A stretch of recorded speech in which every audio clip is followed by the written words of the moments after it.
Let's. Okay, God bless you all and good night.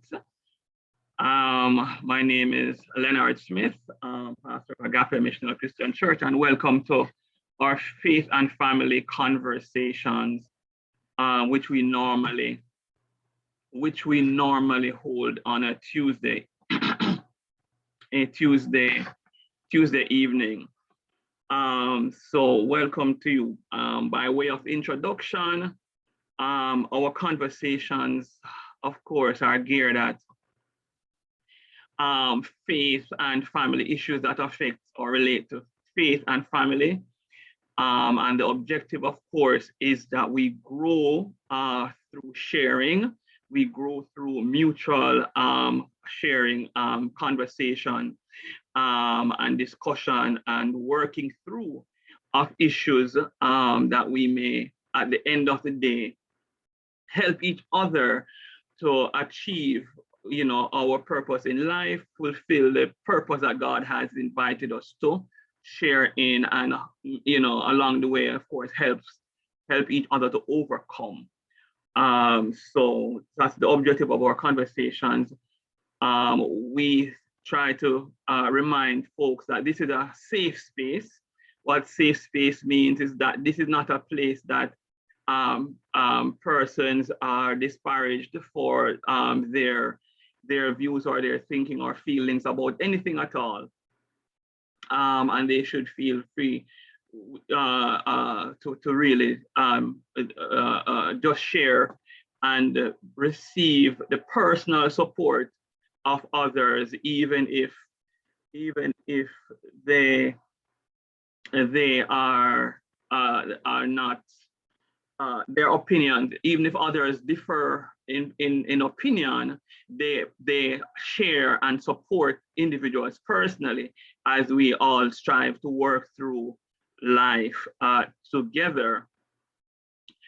So that's the kind of a framework for these conversations. So welcome again, and as usual, we try just to have a quick introduction because just to allow people to feel free to participate and to share their thoughts, their feelings, their concerns, and their suggestions, etc., on the topic that we are discussing. On tonight's topic, we are dealing with the vaccinated herd, the unvaccinated herd. We, as usual, take great pride, again, in being an inclusive church, where we of course are an informed community. And by being an informed church, what I mean, of course, is that we provide the best theological information. We provide the best, whether it is any form of information that helps people along with life.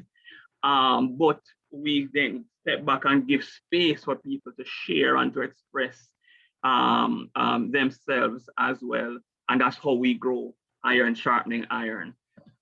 So we're hearing the voice of the unvaccinated to try to ensure that we balance this conversation as we work through the issues.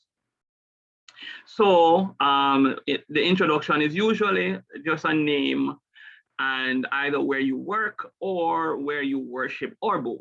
And it's as simple as that, or anything else that you might quickly want to share, but that's the basic, just for persons to hear your voice and to hear your name and kind of an idea of what your background or where you're coming from when you share. So I'm just randomly looking at my screen and calling the names that are there in no particular order. Mrs. J, I am going to invite you to start by introducing yourself. Okay, good evening to everyone. I am Nilcia Johnson. I work with the Ministry of Health, and I am Catholic, and I worship at the St. Joseph, a Catholic church in Spanish Town. There you go. That's Mrs. J. Thank you, ma'am. Lady Shan. All right, Shan is away from her mic. Going to Sir Andrew. Well, so, excuse me, Oh, sir. you're I was having challenges. All okay. No right. Good problem. evening, everyone. My name is Mhm, Chantal Young. I'm currently mhm. worshiping at Agape Missional Christian Church. All right, that's Chantel. Sir Andrew. Good evening, everyone. My name is Andrew Barnett. From the Faith Apostolic Ministry, just by Mulline Survey. There you go. Lady Mel. Good evening, everyone. My name is Melissa Divini. I worship at Grace Workshop and also a part of the Agape Christian Ministry Church. I see names that look new. So for the names that are new, if you're uncomfortable just saying your name, and please don't just ignore me, and we will move on, and it's perfectly fine for you to share, even without an introduction, or if you don't want to share, just participating, that's perfectly fine as well. But I see a name that looks like a Tiquan Vassal. If you want to say your name, and that would be fine. Good evening. I'm Carlin Roberts. Yes. I worship at Holiness Apostolic Church in Brayton. In Brayton. Yeah, Well, St. welcome. Catherine. Yeah, thank you. Welcome to our platform, and I hope that you It's find. the first I come to this platform. Yeah. Yes, Thank yes. you. Welcome. I recognize. Thank you, and welcome. I'm sorry. Just say that first name again. Carlene, is it right? No, right. I think that was what you just said. All right. Yes. Repeat that name again. Just so that Carlene, you said, right? Carlene, K-A-U-L-I-N-E. Oh, K-A-U-L-I. N-E. Oh, excellent. Colleen, very unique, very special. Yeah, very. Very special, unique. You person you are. All right. I see who I believe to be Lady Shawn, your sister. If she's comfortable to introduce herself. Lady Shawn, if you're comfortable to introduce yourself, you can feel free to do so. If not, of course, you know that this is a safe space and you're perfectly fine without that. That would be Shauna Young. I think that's your name. Lady Smith. I see Shauna, your mic is open. Yes, good night, everyone. Good night. My name is Shauna Young Barham. Yes, Chantal Young's sister, and I worship at Kendall Shiloh Apostolic in Manchester. Welcome again, Shauna. Thank you. All right. Lady Smith. All right, Lady Smith. Okay, go ahead quickly. All right, that mic is not working, so that was Lady Natasha. You know the rule. If you're not comfortable sharing, introducing yourself, perfectly fine, but just acknowledge your presence. If you want to, you can go ahead. If not, we are going to go to Lady Grizzle. Oh, I'm Sedona Grizzle, yes, from Faith Apostolic Ministries. Right. I see an Alicia.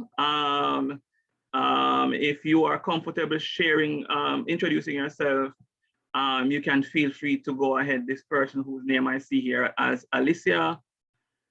Going once, going twice, no problem at all. Okay, I see the mic open there. Go ahead. Blessing. My name is Cornelia Foster. I worship Yes. at Faith Apostolic Ministry. There you go, Cornelia. All right, and Dawn Anderson, go ahead and introduce yourself if you so desire. Let's see if that mic opens. All right, and Lady Celia, I'm going to skip you. I'm just going to acknowledge your presence in our conversation. Okay, I see. Okay, Lady Smith, you're unable. All right, so right to it. The conversation. The unvaccinated herd. I do have a poll feature here, but I'm probably just going to just ask by an indication of hands. If you are able to use your raise the hand feature in the conversation, can you go ahead and just indicate by raising of hand if you are vaccinated or unvaccinated? Just only the unvaccinated people, only the unvaccinated people. Please let me see by raising up your hand. If you are unvaccinated, please go ahead and raise your hand. All right, going once, going twice. All right, so, all right. Alrighty, all right. Because of course we're looking for conversations with persons who are unvaccinated. So we want to make sure that we have a good representation. And the hope, of course, is that we share. And here's the background. The fact of the matter is that there are real and important concerns that exist concerning the entire issue of vaccination in general, but also, yes, you can take your hands down now. That's okay, thank you. And the COVID vaccination in particular, and it is recognized that there is a lot of anxiety among several individuals because of it. As you know, when it comes to life, we are about life and we're about people's well-being, as this is the will of God. And so once there are concerns that affect either your relationship with God because you feel pressured or you anxious, or you're wondering what about this thing and all the information that is going about, it does cause anxiety and distress among people. And so here at Agape, any issue that affects your relationship with God, your relationship with others, is an issue to have real conversations about. So that's why we're here. And so we know that there are real concerns and there are real anxieties concerning the whole issue of vaccination. And we've heard one side of the coin in a lot of ways, because of course, from the Ministry of Health perspective, the World Health, that information is coming out, and it is coming out hard and fast because of reasons that I will be hearing from you. And it tends, of course, and I know that I've heard it from at least one voice, that it seems to create a pressure and adds anxiety, and it seems almost unhelpful in some ways. So we really want to hear the feelings of individuals regarding that. But before we go on, the first question that I probably want to invite somebody to share on is a question of what are your thoughts or feelings on the situation that is presenting itself, on the actual pandemic, as we would hear over the authorities share. What are your thoughts on the situation? Is there, in your view, a real situation that is existing in this country and globally? Is it a crisis? Is it much ado about something that is not so really serious? Or is it serious in your view? What are your feelings on the current situation, or the claim by the Ministry of Health of the existence of a global pandemic? I'm just going to start. I'm going to start. Lady Shan seemed to have fallen off. I was about to call on her. Lady Grizzle, let me start with you. And then I'm going to canvas a few. Just quickly, what do you accept, or how do you feel about the claim that there is in fact a global pandemic that is taking place in Jamaica, in the country? Okay, I believe that COVID is real. I mean, with all the theories as to if it is planned or not. In my opinion, I think it is planned, but it doesn't negate that it is real. Okay.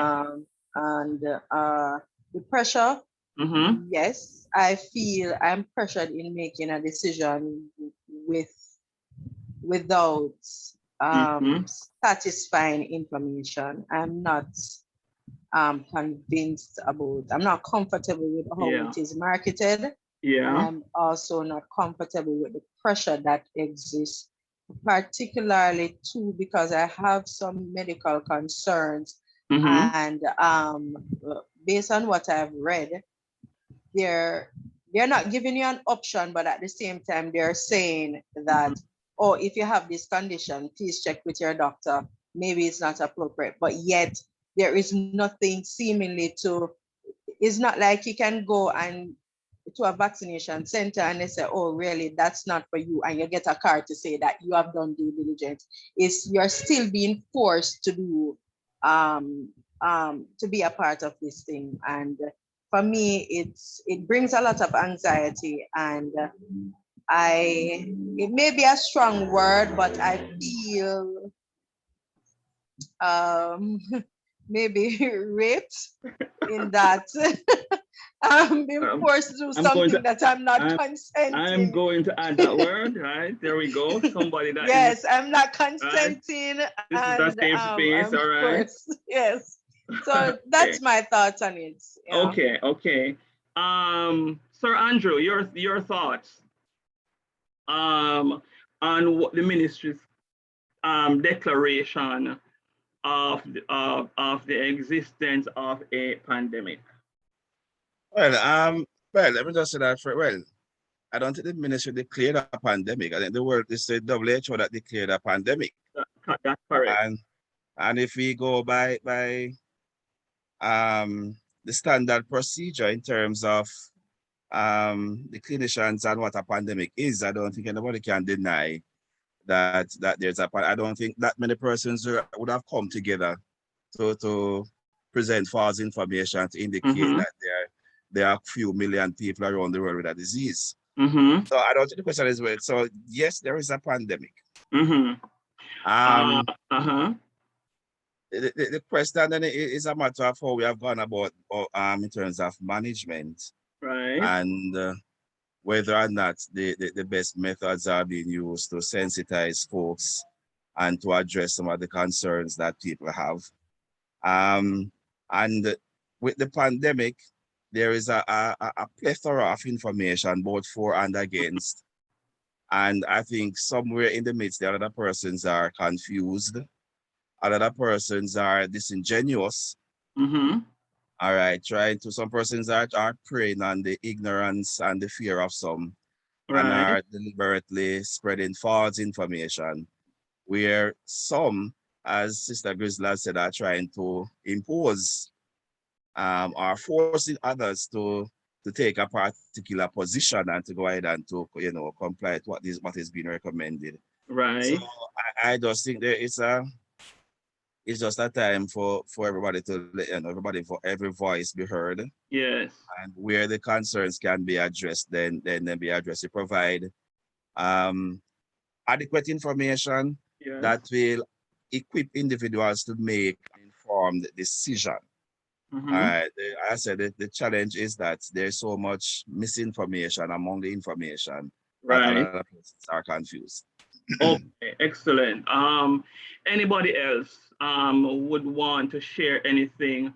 So Lady Grizzle, of course, does believe that there's a pandemic, but she does feel that it is planned and will probably get around to, but that there is a pandemic nonetheless, and feels pressured. Sir Andrew, you do feel that the authorities, are essentially not making this up, that there is in fact a real pandemic, but there's a plethora of information. There's a lot of we're being bombarded with a lot of information about it, and it does create, and there's a need for adequate info, etc. Anybody else? What is your feeling on this day? Is there a pandemic? Is there a crisis as it is being put out by the authorities? In your opinion? I'm going to ask some of our guests. If you are not comfortable sharing, please, it is okay, and we understand. But Lady Colleen, first time visitor, you want to share your thoughts on on this claim or this statement that the ministry and the World Health Organization in general, they have declared, the World Health Organization, as Sir Andrew has correctly said, has declared a global pandemic. Do you believe that there is a global pandemic crisis?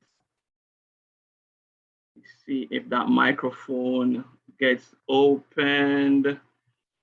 Going. All right, I see Mrs. Williams, who never had that introduction, but she says there is a pandemic, but she feels that there is, let me just quickly get to that.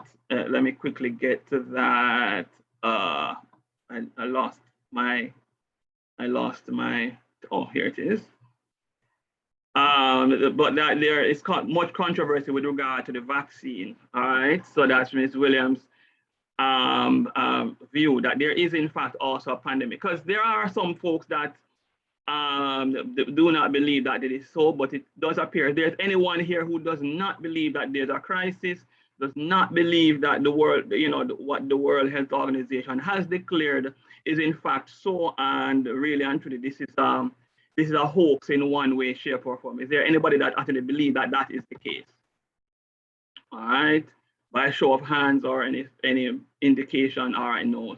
So I believe the consensus here, and what I'm hearing from you is that there is in fact a pandemic. So I'm going to then return to you again, Lady Grizzle. Why do you believe that it is planned? Explain what plan is, and why do you believe that this is so? Sir? Yes. Okay. Maybe it's coincidence, or maybe just, they play on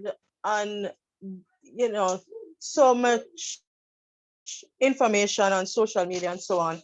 But some of the information that came up before, it seems when you try to connect the dots, it seems like there was some deliberate act in getting this done.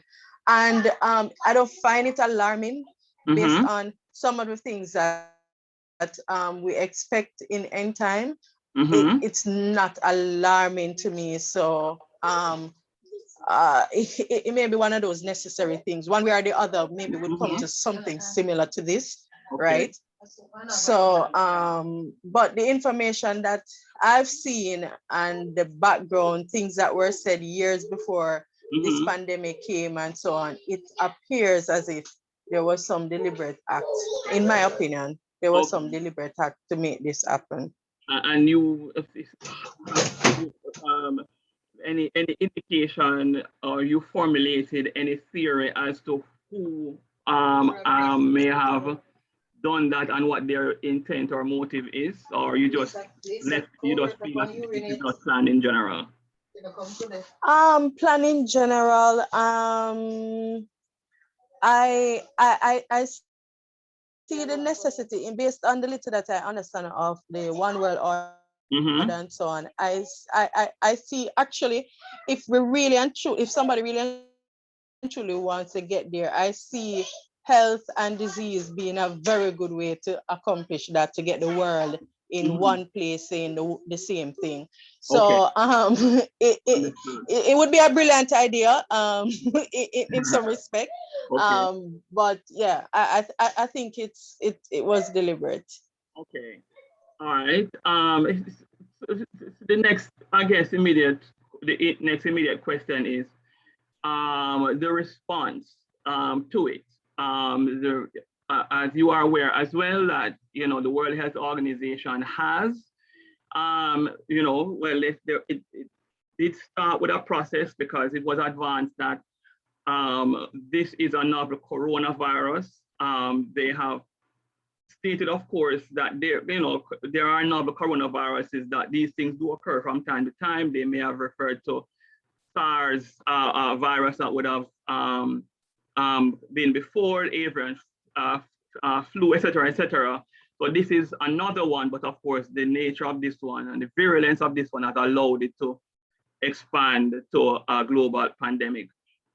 What do you think of the response? Of course, initially they started out because they would need to gather information.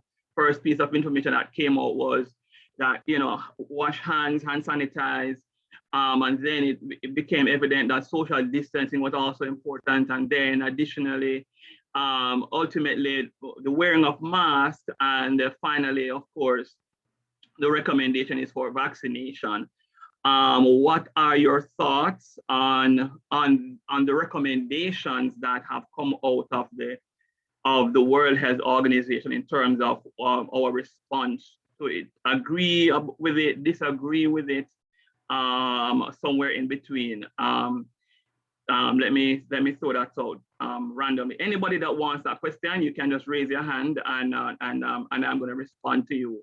Otherwise, of course, I'll just continue just to invite persons randomly to share their thoughts on that. What is your feeling on the response as an unvaccinated person? Do you think that the world, the Ministry of Health or the World Health, these recommendations that they're making do they make sense to you? Do you disagree with them? Where are you? What are your feelings on that? Lady Shauna, I'm going to pick on you. If you are willing to share your personal thoughts, and again, these are your personal thoughts, and feel free to, to accept that. Lady Shauna, are you willing to share your thoughts on that? If not, let me try. Lady Grizzle, I see your hand up again. So, what are your thoughts on that? Okay, I think it's reasonable. It makes good sense to me. The mask, the sanitizing, all of that. I think it is relevant, and I don't think it is unreasonable. It may be uncomfortable, but I don't think it is unreasonable. Right. And these again would including all of them. I'm including vaccination as well. Am I correct? All right. With the vaccination, my concern is, and as it relates to vaccination, we all at one point or the other have been in situation where we must get it done, and it didn't seem much of a problem to get your child vaccinated so that they can go to school. Because in my opinion, I felt comfortable doing so because I understand that it is really securing I was convinced that it's really securing my child and my family. This, however, I'm not so sure about that, particularly because it really doesn't prevent you from passing it on. It doesn't prevent you from getting it. And in recent times, while in comparison to it may be less, there are persons that are vaccinated and still die, and still are dying. So it makes me question, how effective is this thing? I mean, the vaccination that we're used to is one that actually prevent the illness. And I would have been more comfortable if it were something like that. Okay. Sir Andrew, and anybody else at all who feel like they want to share, they can go ahead and use the raise hand feature. What do you feel about the WHO's recommendation for sanitation, social distancing, and also the recommendation for vaccination? Sir Andrew. All right, so a couple of things. Just to earlier ask about whether it was planned or not, and just to personally, I don't think it was planned. However, I do believe that some experiment gone wrong. I believe scientists by nature of what they do, you experiment with things. You microbiologists work with microbes and all that kind of stuff. And these things are prone to errors, errors that are attempts are made to cover up. And then when they realize that, okay, I cannot cover up this thing is already got us there. I would say in Jamaica, the horse already gone through the gate. And you start to alert the public. So, okay, then there's an issue here. So I believe it's an experiment gone wrong. That's my personal belief. I can't, I've not seen the evidence to say, well, somebody sit and plan and say, okay, then we're going to infect 20 million people. I don't know. The evidence to me is not overwhelming.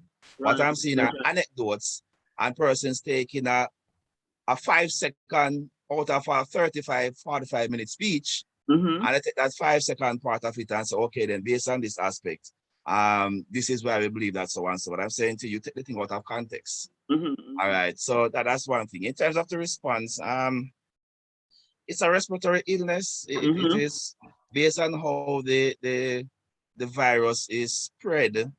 Then the recommendations make sense. All right, it makes sense that you keep your distance. It makes sense that you wear the mask. And it's not just to protect others around you, but even to protect you from others. So I have no problem with the recommendation. One of the issues that persons are having is sometimes the seemingly conflicting information where one just said X and just say Y, but I take it as scientists, for those who study science, and I'm not a scientist by the stretch of the imagination. You go by the evidence. As evidence presents itself, you make your recommendation. And so the challenge that we are trying to keep up with the virus. We are the ones trying to study them. So the virus is always one step ahead. And so today, you, based on the evidence today, you might make a recommendation and say, okay, we need to do this. But then further studies might reveal something else. And so you have to modify. You have to modify what you had stated before. It's not that you are not sure. It's not that you are trying to confuse people, not that you're trying to deceive people either. But as new information becomes available, then you have to change the recommendation. You have to modify your recommendation. And I think for those who don't understand the process of science, I think that's one of the areas that they are having serious issues with. Because one we just say one thing. I mean, if you'll be frank, there was a time when we thought that the world was flat. All right, until new knowledge come about and evidence emerge that, okay, the world is really not flat, it's really round. So you're not going to fall off the earth if you go too far out at sea. So I think that's a part of the problem, but it's just the nature of science. You know, it's not static. All right, things are constantly changing as new technologies emerge and you're able to discover and find out more things. Then you become more informed and you can change things and you modify as you go along. And as you can hear Sister Brown talk about the vaccine and say not sure that. And then the thing with the vaccines, what will make persons really comfortable? I'm not sure if you can afford that right now. And what will make persons really comfortable is to have a vaccine that has been in the lab, being worked on for the last 5 or 10 years. So you can say definitively that this is so. Over the last 10 years, we have tried it and tested it, and it has been proven. It's just that, I mean, based on how COVID is going right now, if we wait another 5, 10 years before we start to administer vaccine, I mean, we might have everybody left on the face of the planet. You know, so that's just it. Okay. Well said. You're using a couple of words here that I want to pick up on, but all right. So to the question though, before I get to that, most of the persons here are still unvaccinated. If you are comfortable, are you able to share your specific reason why? So I'm hearing, of course, the concerns. So I think that many of the concerns, I think, Sir Andrew, you probably would have raised in terms of the conflicting of information. You know, Lady Grizzly would have, of course, shared as well some of your concerns. So for not being vaccinated, are you able to say or willing to say at this time, if you're not vaccinated, what is your reason for not vaccinating? And it doesn't have to be any fancy rocket science. It doesn't have to make sense to anybody at all, and it could make perfectly sense to anybody. This is you, and this is where you are at, and you're okay with that. Anybody willing to share why they are not yet vaccinated, or if you are not going to be vaccinated, period, and and why that may be. So let me throw that one out for anybody who is comfortable answering open platform. Lady Grizzle. Okay, I won't say I would never be vaccinated, but right now I am searching for credible information. Right. Friday on Nationwide, there was this Dr. Figaro, and another doctor came on Friday, which she seemed to make more sense in terms of how I understand science. She Right. seemed to be answering some of the questions that seemingly nobody could answer, like, why are we taking this if if it doesn't stop the virus from being transmitted? And my concern is, if you can't stop the virus from, if you can't stop the virus, then we probably would be taking booster shots for the rest of our lives. Right. Now, I have a concern about that. How long will this thing continue? Now, what she was saying now is that what the vaccine does is to help your body to fight it off. So it's not like you would actually you totally escape it, but there's a higher chance of you not actually getting it. Which, if that is so, it does make a little bit more sense to me. Okay. Right. I have been questioning about a particular situation. A family member of mine just this evening went to get vaccinated, and I also asked them to check in with the doctors that are there about a specific health situation. And like with everywhere else that I've tried, just check with your doctor. Right. But at the same time, they are telling you, you need it to get better on your job, then you need it to change job, you need it to remain in your job, you need it to travel. And I don't see any real communication about the option of what if this thing is just not for you. And so you feel like you're forced against, your back is against the wall, you're between a rock and a hard place. So that's the part that I'm a little bit uncomfortable with. And I don't want to start something that I have to be getting booster, and I don't know how it's gonna affect my health. So all right, so I see. For now, I'll give Skips in the line. Oh, you be okay. Okay.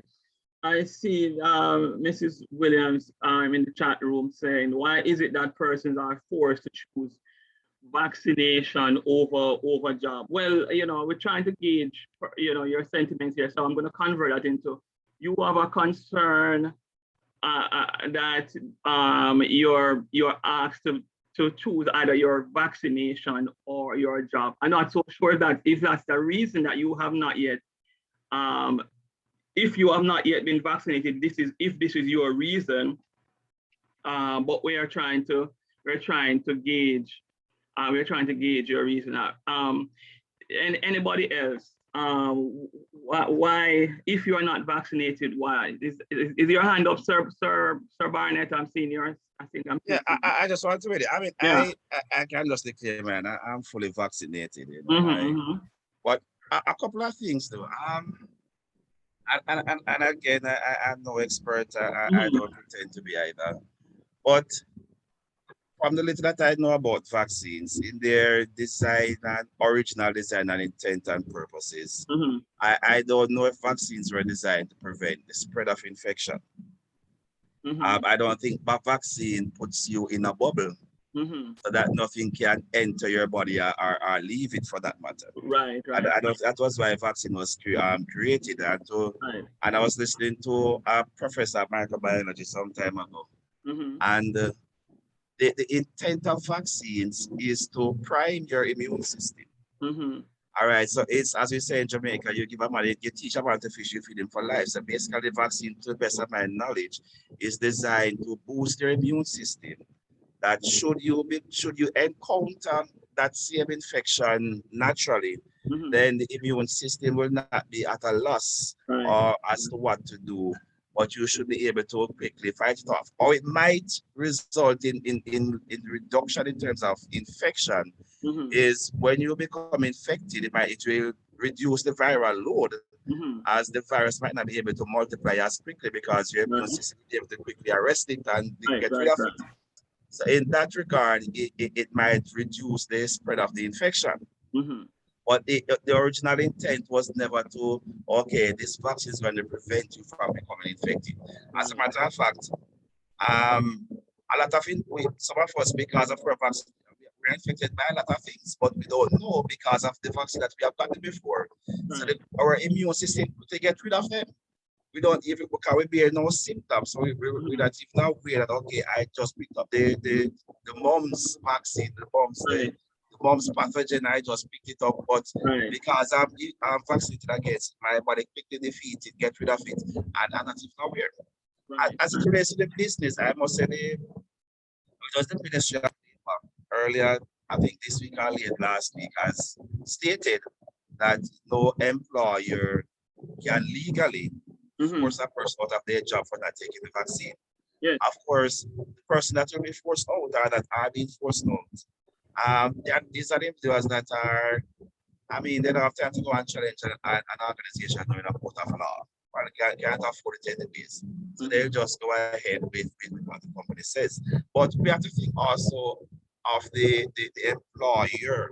I'm running a business, and I am dependent on clients to come into my business place.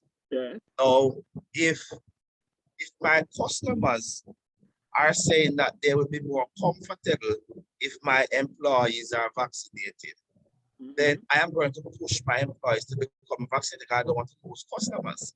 So we have to balance the arguments. Yes, you have your right to not become vaccinated, but we have to also try and spare a thought for the businessman, for the entrepreneur who's trying to secure his business. And that's why you want to work to provide for your family. This is what he provides for his family. And so if you are, okay, for lack of a better word, if you are a risk to the continuation of my establishment, then I'm going to have to address it. I mean, I'm just trying to get the story, not the employer as monsters, but that business are falling and they are trying to see the best they can protect their business. If it means that encouraging you to get the vaccine, because that will be better for my business, then I'm going to. Right. So just before you come in, for full disclosure, as well, because we're trying to, the goal still, of course, again, is to really, again, hear, because, so pardon if some of the information that is there, so, I'm not making an attempt because I'm also a member of staff with the Ministry of Health, and I'm a public health professional as well. So there is information that I would have been aware of that, basically response. But what is instructive to me, because there are some information that would have been put out, I think, in several fora, and that the ministry does have continued communication where persons can submit their questions, etc. And there are some answers that I've seen, clarifications, for example. So in one individual, I tried to find out when it first came out about the first vaccine, that this vaccine was declared to be 95% effective, right? At preventing disease, and in the study that they did for the statistical number of persons that they had, no persons within the study actually suffered serious illness or died. So that I know that has been said, and I realized how much I took it for granted. That seemed to make perfect sense. That what it is clearly saying is that it does in fact prevent the great majority of people from getting the disease. But in fact, if it's 95%, that means that there's a 5% chance of 5% of persons who got the vaccine did in fact get infected. And of the 5% that got infected, none of them got so seriously infected so as to be hospitalized or even worse death. But then when I hear other persons share, somebody would say, well, I'm not taking the vaccine because the vaccine don't prevent you from getting the disease. And so in my mind, of course, it is, but that was exactly what the 95% means, that 5%. So it's not, it is inaccurate to say that it doesn't prevent you from getting the disease. What it is more correct is that it does not completely or 100%, and you know what the percentage is, whether it is 5% or 7% of persons will in fact, and some of us will know persons who get the disease even after being vaccinated. But it seems that there are still a good amount of persons who in fact do believe that the vaccine doesn't prevent you from getting the disease. Why take it? So the things that I believe that in putting out the communication as scientists and persons who are familiar with the vaccination process and how it works, we take for granted. When it gets in the ear of somebody who is not quite familiar, it does get translated. And I mean persons who are not, we're not talking about persons who are not necessarily not academically inclined or whatever, but it is clear that there's still a communication barrier. As an example, so there's a lot more information that I know and questions that I know have been answered. The question, of course, about employee, you're quite correct, Sir Andrew, that there is two rights that are required to be balanced. There is the right of persons to choose, and of course, that the Prime Minister has made it very clear that there will not, nobody's not going to be going to jail for not taking the vaccine. Nobody's not going to be getting a ticket. It's not going to be legal. But then no, you also are balancing the right of the employer and the employees, the other co-workers who have a right to a safe environment. And so in doing that, they are looking basically at precedent that was set. All that they're doing is basically looking at precedent that has already been set. Your children can't go to school without vaccination for the same reason.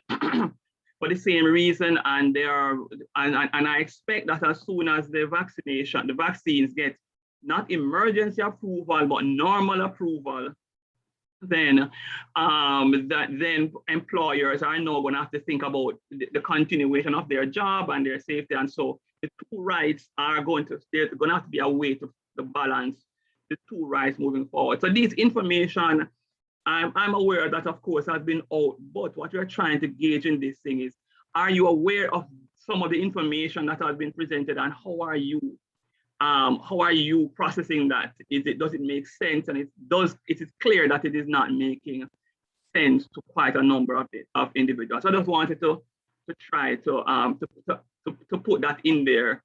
Lady Grizzle, you're attempting to say something. Yes, and you actually addressed some of them, but I'm not so clear that the mass understands it the way you said it a while ago. But you're exactly making the point. And this is where okay. I'm trying to, I think what this conversation is geared at, and this is the communication process. You can be saying something over here and you believe that you're putting out this and you get, but then when you put yourself in the place of persons who are receiving the message, and this is really where it becomes critical, how is it being received? So yes, so that's important. Grizzle, how is that information being received? I don't think it's done well. Mm-hmm. I have listened to several interviews, right? And it was not until just Friday, I believe it was, mm-hmm. that it appears to me like some of my questions make sense. Some of my questions were right. actually answered. Right. Even the concern of, I read the article, I think it was the Observer that put out about the PIO, the private sector organization PSOJ. Of Jamaica. Right, the PSOJ, mm-hmm. Putting some pressure on the Prime Minister. Mm-hmm. And he said that, public sector workers, when the vaccination is widespread, mm-hmm. They will have to, for unvaccinated, they would have to bear their own expense if you don't, Right. in terms of a testing and whatnot.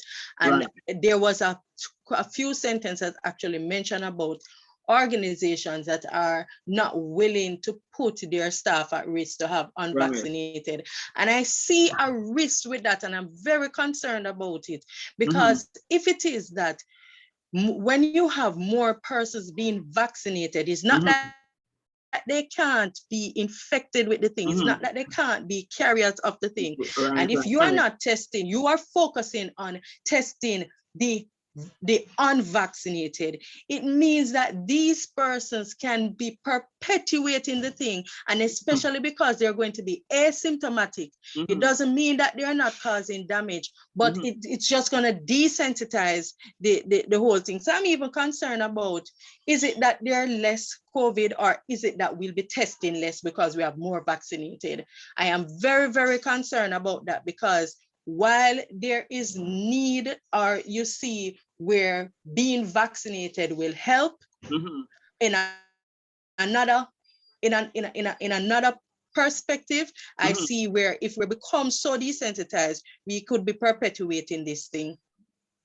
Right. So well, Mrs. J, I see your hand up. You want to go before I ask again? Mrs. J, if you seem to have a comment there. there. Yes, Mr. Smith. Thank you very much, and good night again to everybody. I probably because our scientific background, Mr. Smith, I tend to totally agree with you that people didn't recognize that it's not 100%. Right. Proof, because there is an uncertainty there that will make invariable that some people get sick. However, by saying that, I have examples of persons that have gotten the virus after they've been vaccinated. Not plenty, luckily, only 3. However, the beauty of that is that it's a mild disease. It's not as aggressive when you are not vaccinated. The second thing that I have to say, the third, is that it is critical to continue using the prevention that the Ministry of Health says, mask, distance, and sanitation, because of that uncertainty of the 95% or the 65%, whatever it is. That uncertainty doesn't tell you exactly who will get it and who will not get it. Hence, this is a prevention that we need to continue using. I never was in agreement when CDC was saying that you can go without the mask, right? The next thing that I have to say, I'm thinking, is the 4 point. I will give you an example. The Dominican Republic, for instance, as we speak, have a 70% or above of people vaccinated. And what's happening? They have opened the country much more. What they have done, they are section of the country that there is still not fully open because of the level of unvaccination. And the results are that the population appeared to be healthy. However, the measures of mask, sanitation, and distance remains. Therefore, in my humble opinion, since I am being a child, I've been vaccinated. Why I could not take it now? I have taken the vaccination, and I am fully vaccinated, and I believe in it. And what happened is, because I also know the risk that exists by taking the vaccine, then I follow the instructions. Go with my mask, sanitize, keeping my distance even in my family. In fact, there is a friend of mine that joke all the time. Oh, in Nilsia's house, they are permanent quarantine. I'm okay with that. Therefore, that's a little bit that I would like to contribute. Excellent. And again, it does appear, and you're using a word that I wanted to also throw in to see if persons are getting at it. I'll get to you in a minute, Sir Barnett. I really wanted to try to get this question in as well. In terms of how that information is going across, and I see a list of questions here from Lady Celia, and sharing her reasons why, you know, it's the challenges that she's having. Risk. When it comes to the conversation about risk, because public health, when it comes to public health, it's always a question of balancing the risks. So sometimes it does appear, and I'm wanting to hear from yourselves that, you know, there's an expectation of absolutes. For example, yeah, well, the vaccine is supposed to prevent it, or you know, so therefore if it's not preventing it, therefore. Or somebody would say, well, listen, there is a risk right here. So somebody found that there's a risk with vaccination here. So therefore, I am not. And the two choices are, of course, to either take the vaccine or not take the vaccine, both of which also comes with risk. So let me ask, how do we understand, or how do we balance the risks? So there is a risk of doing nothing.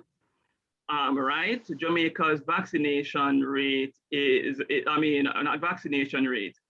Our death rate is we are at 1,500, and the population is 3 million. So it's probably about 1 in 5,000 risk of dying, more or less. There are some persons, as a Lady Celia said, that there are cohorts that don't have that high risk.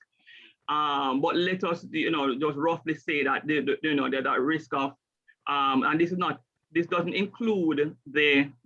include just getting, you know, illness, but also remembering that when it comes to this particular vaccine, there is a very intense focus on, well, the choice that I have, or my choice and my body, but remembering that even with the persons who have a very low risk, but of course children are the lowest risk, that the risk to the population is still, you say 1 in 5,000, because the children are able to transmit the disease. So let us say 1 in 5,000 versus the risk of taking the vaccine with the rarity of the side effects, even long term.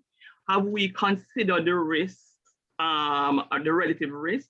And if so, how are we processing that risk? Do we think that it is, yeah, the risk that we know, either the risk of hesitating, because there's a risk of hesitating, there's a risk of not choosing.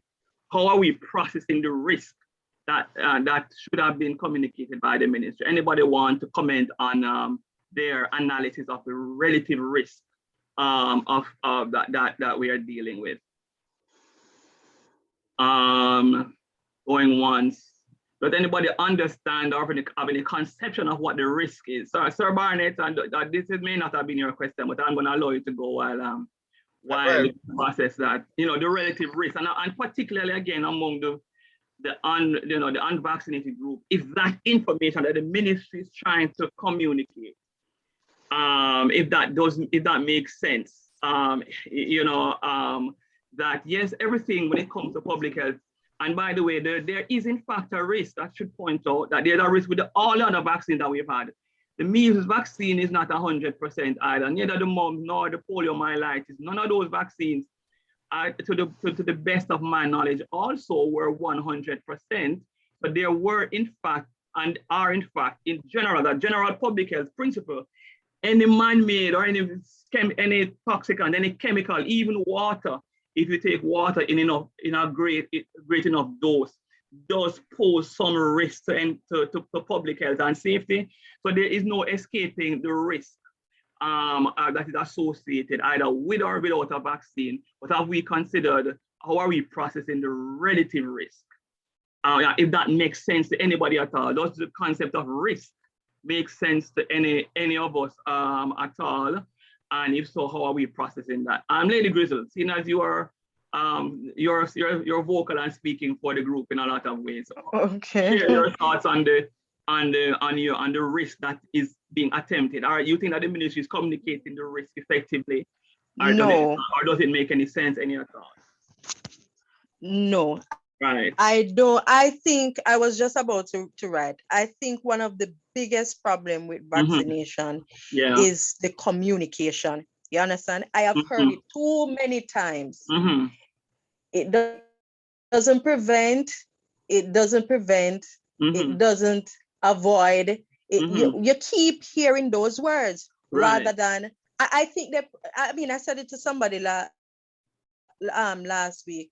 I think they should have just stick to reducing hospitalization, reduce, at least if we keep hearing that. But then you before especially lately, we're hearing more about hospitalization now, but prior to the past, few weeks or, month or two, that's not what that's not the message that we have been hearing. Right. So I think a major part of the issue with persons getting vaccinated is how it was communicated. Right. And I think too, apart from just seeing persons being affected, I think since the message have changed to say, listen, this can reduce hospitalization, and we start getting that now. We're like, all right, okay, at least for that. And you start getting that. Persons are responding more to the vaccination. So I think one of the major issue is communication. And I think that is one thing that also affected me, because just assessing my background of the science and the question that I've been having, I don't think they were answered well. Excellent. Until lately.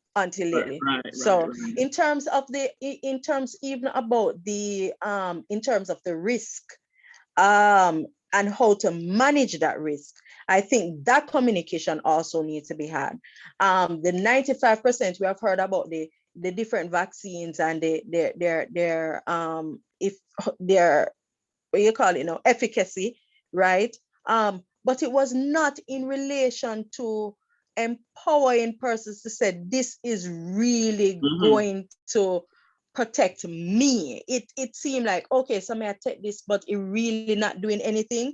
I think that was what that was the problem. So, I mean, we hear the 95, but how does this thing affect me? You understand? If I still, if I still can get sick, if I still can pass it to my child, why am I doing this? Right.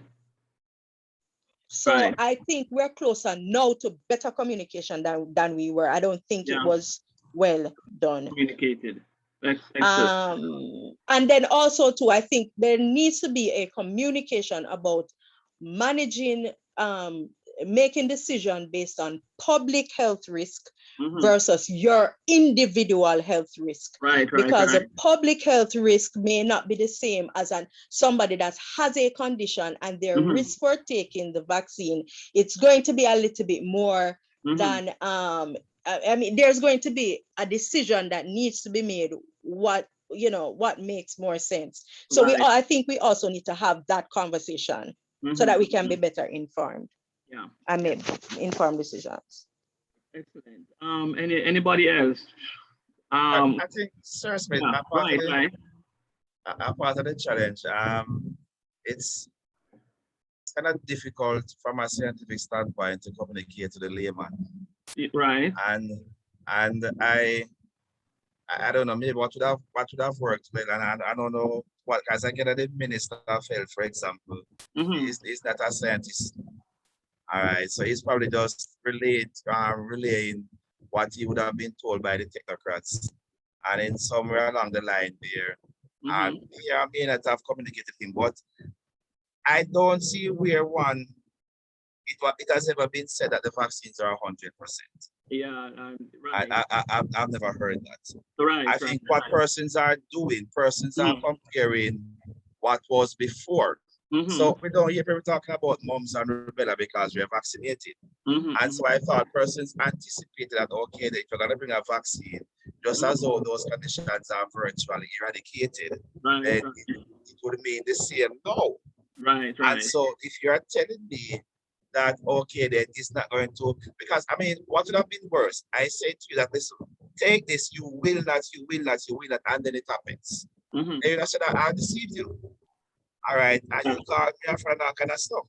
So I don't see anything wrong in saying that, listen, 95% of those who are taking the vaccine, this was what happened. Maybe they could have broken that down as you did just now. Right. All right, so that the guy who's not data, who's not into data, is not into science, can understand that, okay, then if 10 of us take the vaccine, out of that 10, 1 or 2 of us might still end up with the condition. Right. But it doesn't mean that the thing, as I said to persons, I have a friend of mine who is seriously allergic to penicillin. Mm-hmm. All right. If he takes penicillin, he might end up dead.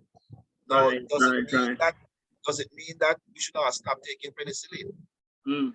It doesn't make penicillin bad for everybody. It's just that for him, he can't take it. So I think maybe could work on the communication aspect. It's I said it's a difficult task. They're trying to communicate scientific knowledge to persons that are not scientifically inclined. And the language has to be, the communication has to be such that average guy on the street who's probably not even literate should be able to comprehend fully what you're saying, at least to the point where he can make an informed decision. Yeah. And I think I want to throw into the mix, God, and I'm not sure if I'm preempting you. It's the role of the church, because a lot of persons are objective, are against it on religious grounds. And to me, the church has been definitely silent. All right, in terms of the leadership as to persons out there are butchering the scriptures.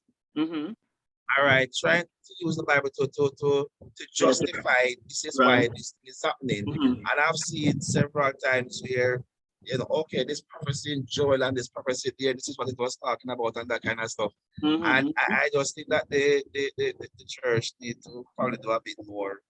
Not to tell persons to take the vaccine, but to remove that element of persons trying to abuse the scriptures to justify not taking the vaccine and stuff like that. That to me is one of the biggest. A lot of the persons who object with an spiritual mark of the business that you name it. For some we might see it as, you know, but why would you think that? But other persons believe that. And I've seen, well, but I don't know what they are, and I'm not judging anybody, but persons professing to be prophets and that kind of stuff. Yeah. Or declaring that, you know, these things are X, Y, Z. I think the church needs to kind of combat that. So. Yeah, there are a couple of critical questions that I want to get in before. Mrs. J, I think I see your hand up. Let me just take your contribution before I ask these couple of critical questions before we go. Mrs. J. Well, one thing I could suggest, because the Ministry of Health is trying, but I agree that they have not been very inclusive. You kind of, just now they are open up, even with the test. The test, they were very close to the heart. It's by the position of the private sector that they allow. If they were more exclusive, because I noticed it, for instance, in Canada, what they have done, some community group have organized themselves with, you know, with the government, I suppose, and they go all a community educating the people, and also showing, being there in the community, vaccinating the people, and so on. Therefore, it's now that the Ministry of Health is open themselves more, because like the gentleman that spoke before says, scientific, it's very hard to communicate science, because even some of us, like Mrs. Grisel, and forgive me for that, that is a scientist, has so many questions. Imagine the one that are not. It's the breakdown. I totally agree. The breakdown of the communication and the inclusiveness. Therefore, probably a forum like this could encourage the Ministry of Health to be more open and even utilize the people in the ground to educate others, because otherwise we will kill each other. All right, 3 critical questions that I want to get from the group. Trust in governments. Trust, you know, how, to what extent is trust or the lack thereof playing a role in this? there was a point in time where, you know, a public health nurse, for example, would go into a community and public health nurse would say, listen, mommy, you need to do this, or you need to take this, or you need to do that. And people would just, you know, a public health inspector goes into a community and they say, listen, this is what you need to do in order to get your, and they would be like, but there seems to be a growing disconnect between what the, you know, how persons are responding to authorities. So I would say, for example, and I look at a global organization like the World Health Organization, and you know, from their perspective, of course, this is what they do. This is what they do, and there is no way, of course, that somebody who, you know, the process it can be really explained or communicated from scratch in order to help somebody who is on the ground to actually filter or process all the information that they have to process on a global scale in order to come up with a simple decision, for example, to wash your hands. They can't make those declarations, for example, without hard evidence, but then they can't communicate all of those hard evidence in a normal public health campaign, etc., etc. So they have to be crafting communication. But any which way you take it, there usually has always been a level of trust that I send my boy to go to school to learn to doctoring. So therefore, when it comes to doctoring, I'm going to ask him. But it does appear now that there's a trust deficit. Do you feel you know, a sense of distrust with the system?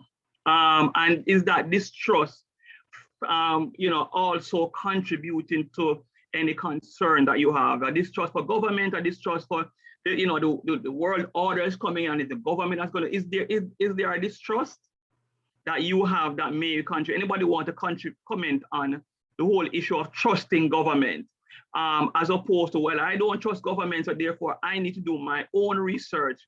And really and truly, at the end of the day, the data that is used, simply all of that data that comes up, you will never, nor me for that matter, even here within the system, will not be able to process all of that. So there automatically is going to be some level of trust, which of course would have been developed over a period of time. Is there a real concern now for the trust? This government or the system failed? Anybody want to comment on that? Going once. Mrs. I will comment. Yes. I think, in my humble opinion, I think it's something very important. I think is because let's speak about medicine at this particular issue because it's medical. I think it's not the trust because everybody trusts a doctor. I think it's disconnect with the people. Yes. At the level, you no longer. I remember when I was a child, I was not in Jamaica, but you could see the public health inspector coming to your yard, talk to you, teach you, look around if you have garbage, if you have this. That doesn't happen anymore. Therefore, you don't know who can educate because of that distance between the and the people.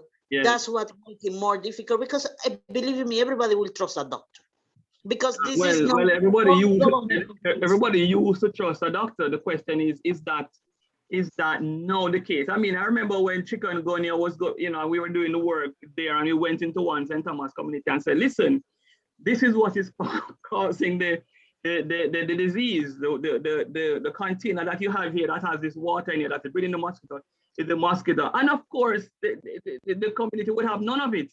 No, so this can't be a mosquito. This must be something man-made. And so they really were not, they were not accepting us. And of course, there really is no way that we would be able to actually go through the process in a systematic way to bring all that information to be able to communicate effectively what this thing is. So again, if without that trust, there is going to be a challenge. The question is, So may I stop you for a minute, Mr. Smith? How many times before Yes. The public health went to the community and demonstrated and show that the effect that could happen of the mosquito. If you come to my yard today and come to tell me, Mrs. Johnson, if the garbage that you have there will bring rat, man, it's only one time you can. But if you systematically that is the person, maybe they will be more open and to accept your point, and perhaps there won't be so many mosquito in the area. Yes, that's so. I'm CBGJ, I'm seeing your hand, but I really want to, because I don't want the conversation to end without this asking this question directly. What, I mean, from the unvaccinated community, you've shared your concerns. What, in your opinion, needs to happen now and again, I'm asking for your representation of us as a community, because of course we can take our individual decision. All right, I'm going to do this to protect myself, and then let the world go on about the business. But what, in your opinion, how in your opinion do you think that we should move forward? Do you think that, probably let us just continue to hand sanitize, social distance, and etc. And of course, avoid the vaccination, but continue to do that until we get more information? Do you think that we should? Let me ask you, what is the way forward? What would be your recommendation, either to government, Ministry of Health, to other people, your co-workers? What would be your recommendation? How to move forward towards the ending of this pandemic? Anybody want to jump in on your thoughts on that? I would love to hear what you think that needs to happen now. I hear, for example, Mrs. Grizzle, that the communication was poor, so it is clear that you feel that the ministry and the authorities really need to do a much better job at effectively communicating the message to its audience, filling the information gap, finding more and more intense ways to get the right information to the right people. I think I'd probably put that on the number one on the list, based on what we've had, the conversation that we had, Mrs. CBGJ, is that correct? It's not, all right. It's not that they haven't communicated. I think they have made good attempts by having these, the meeting, the press conferences, and so I think they have had, they have done well with that. Maybe how they branded it, how they packaged it. I think that's where the problem is. But I think in recent times, right, I think in recent times, they make it more practical, more real life, and I think more now than before, they are getting to the people, in my opinion. It is improving a little bit then in terms of the communication. In my opinion. Anybody else? In my opinion. What do you think needs to happen? I must also add that what Mrs. Johnson said, I think that is what is lacking. And because it is a new disease, similar to the chikungunya, you don't know it, and it's when you start feeling the pain, when you start feeling the effects of it, then persons are saying this, it makes you not want to trust. So I think the presence of public health and the education is very important in making us being acceptable to new diseases Yeah, I want to also, and I did overlook your comments, Sir Andrew, for example, because I'm aware, of course, from a religious leadership standpoint, for example, that earlier on in the pandemic, Dr. Bernard had come out in March of 2020, and of course, I did recommend, of course, that United Pentecostal Church does, for example, does recommend that people get the vaccine, and discuss some other things. So he has said that, but I don't know that I've actually heard any comment. And as a matter of fact, somebody called me and I asked me what is the church stance as an elder, and he wasn't aware that comment was made all the way back then. I know that there has not been, to the best of my knowledge, any formal statement on it, for example, from the UPC in Jamaica. I know JPU also had come out and they had said, listen, this is based on the, our evaluation of the situation, the vaccination is a recommended, an apostolic recommended solution to the thing. So they are not anti-vaccination either. Of course, I've also made a recommendation for those who qualify to receive the vaccine at Agape. Of course, I've made a recommendation as well.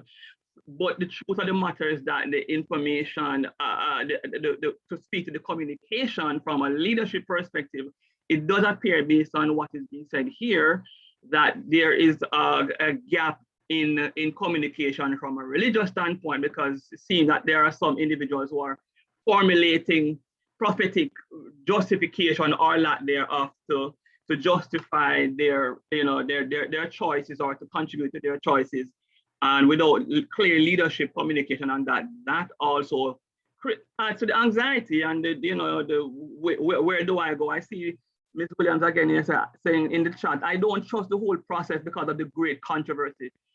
Seems to be saying 50% for and 50% against. So where do we really go to get the truth? And so it seems that there are a particular set of group of people who simply do not know, based on all that has gone forward so far, where to go. And that's interesting because not knowing where to go, you end up going somewhere, because not doing anything is in fact going somewhere.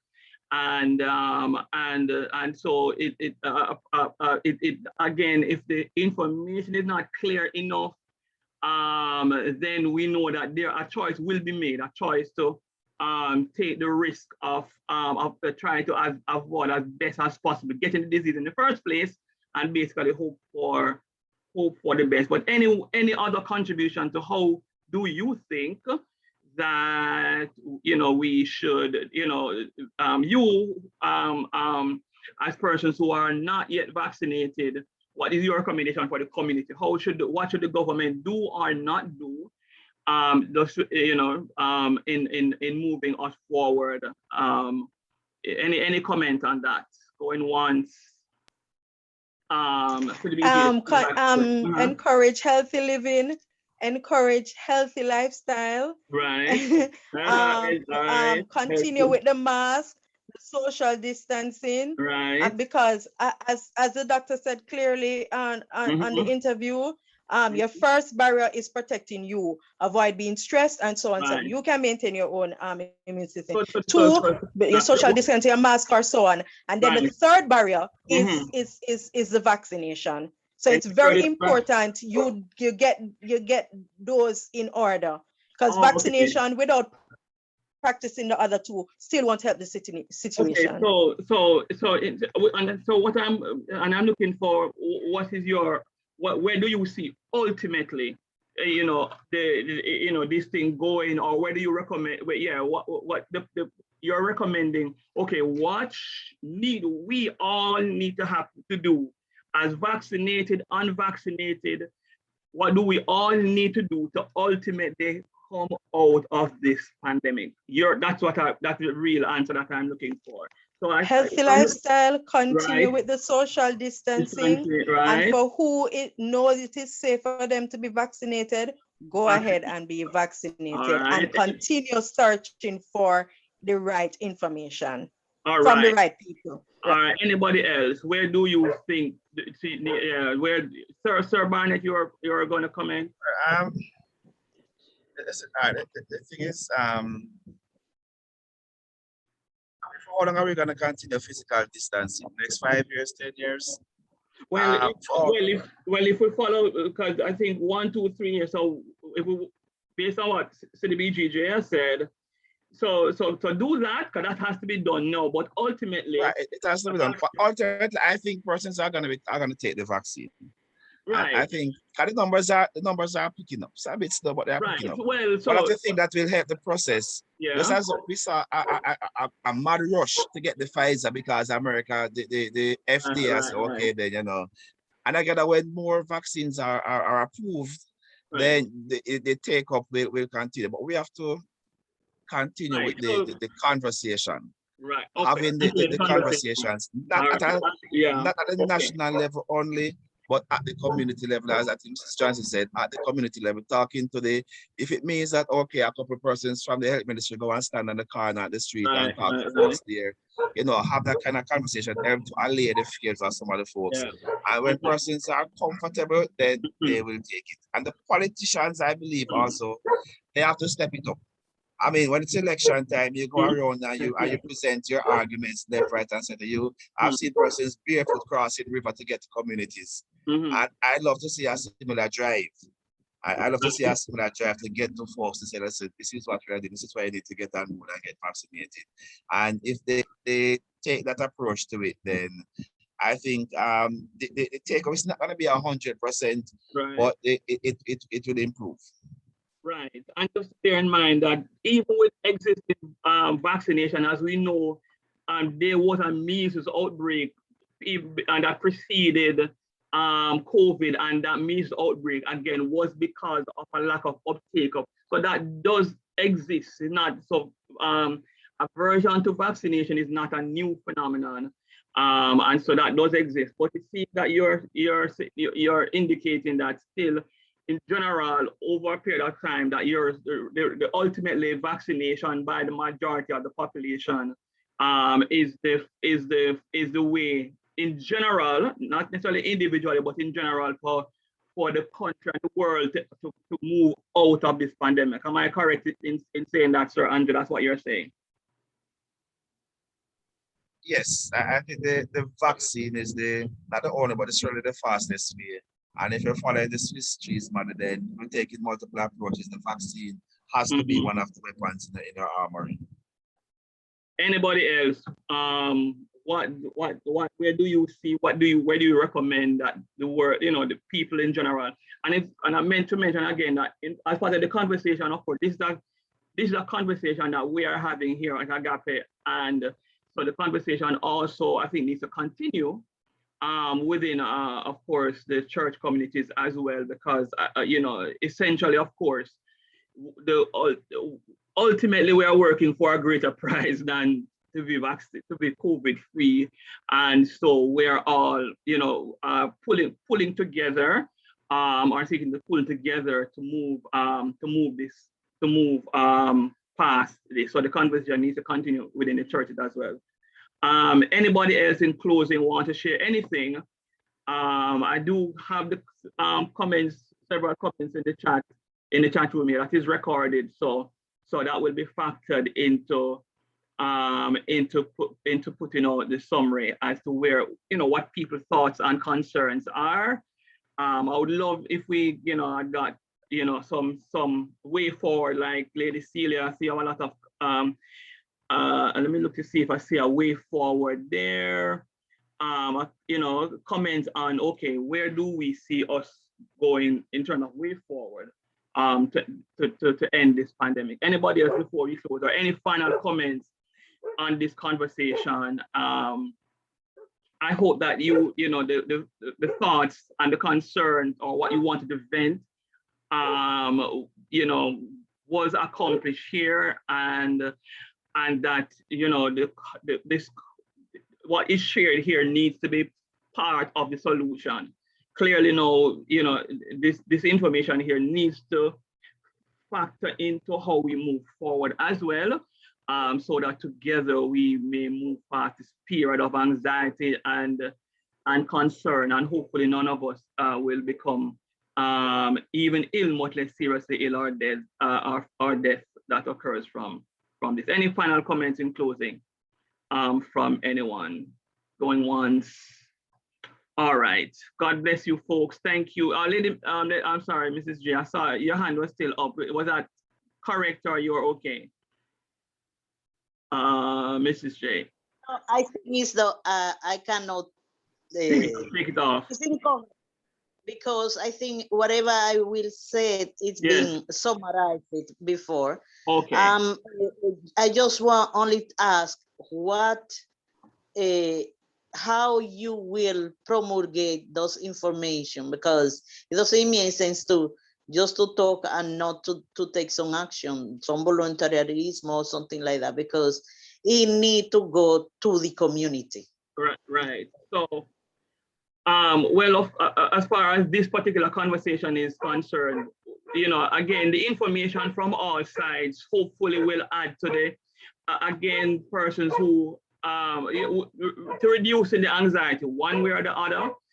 The hope here is that whatever information is shared here will cause individuals to reduce the anxiety one way or the other over their decision regarding vaccination and move forward. Also, it is hoped that within this community, that information that is communicated is correct information. If the information is not correct or being communicated correct to others, it may harm. You may be doing more harm than help to others.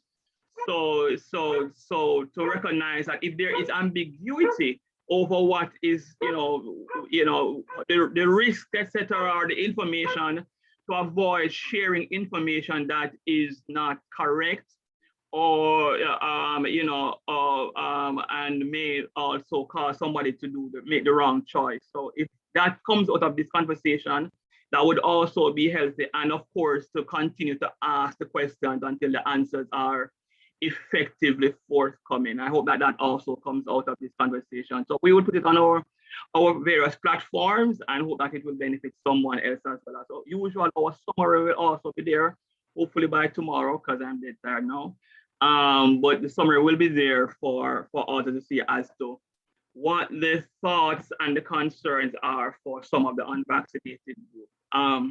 So if that's it, no further contribution. God bless you. Thank you for participating. Please feel free, for those who are guests, if you have a email address that you want to leave so that we can share the information with you, contact number, you can type it in the chat room. If you know how to use the chat, you can type it in the chat. But we would love to be able to follow up with you. Our website is agapeapostolic.info. If you want to go and contact us, agapeapostolic.info. We are on Facebook. We are on Instagram, Agape MCC Apostolic, and you will find us. Please reach out to us and let's continue to have these conversations to help us along. Please open your mics, reach out and greet somebody, make somebody feel good for being here tonight. So thank you. Thank you, Colleen. Thank you, Carleen, as well. Thank you, Dawn. I see the new first Cecilia, glad that you were able to contribute. Natasha, I see you as always. Lady Rocks, I see you. Mrs. Williams, I see you and receive your contribution in the chat. Please open your mics and just give somebody, as you say, good night tonight. Blessing to everyone. Take care, man. Thank you for being here. Still hi. All right. Take care, Lady Shan. Celia, God bless. Take care. Have a good evening. Thanks for the conversation. Thank you too, ma'am. Well received. All right. God bless you all. Have a wonderful night. Okay, blessings.